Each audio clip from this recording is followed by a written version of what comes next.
नवाज शरीफ और काला धन।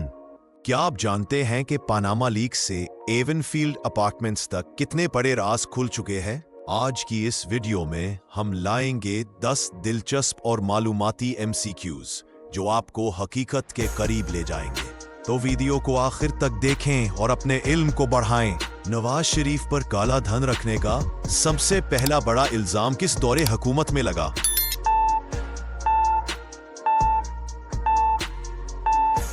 जनरल परवेज मुशर्रफ के दौर में।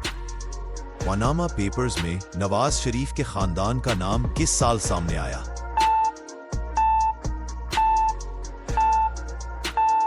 – 2016। सुप्रीम कोर्ट ने नवाज शरीफ को किस केस में नाअहल करार दिया?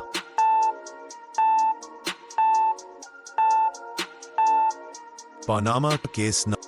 नवाज शरीफ के खिलाफ जायदादों के हवाले से सबसे ज्यादा चर्चा किस मुल्क की जायदादों पर हुआ?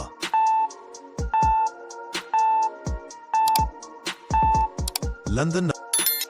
नवाज शरीफ के खिलाफ नैब की सबसे मशहूर तहकीकात का नाम क्या था?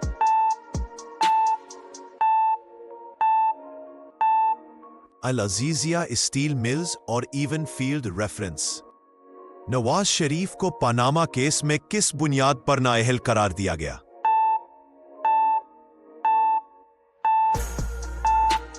असासे छुपाने और ईमानदारी के मायार पर पूरा ना उतरने पर। नवाज शरीफ ने एवनफील्ड अपार्टमेंट्स के हवाले से क्या मौक़िफ़ इख्तियार किया?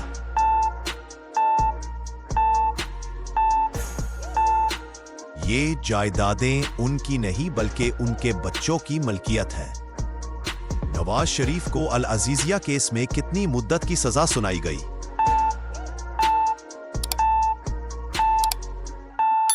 7 साल कैद।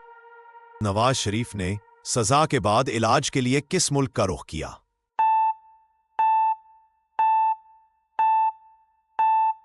बरतानिया। नवाज शरीफ के खिलाफ काला धन केसेस में तहकीकात किस इदारे ने की?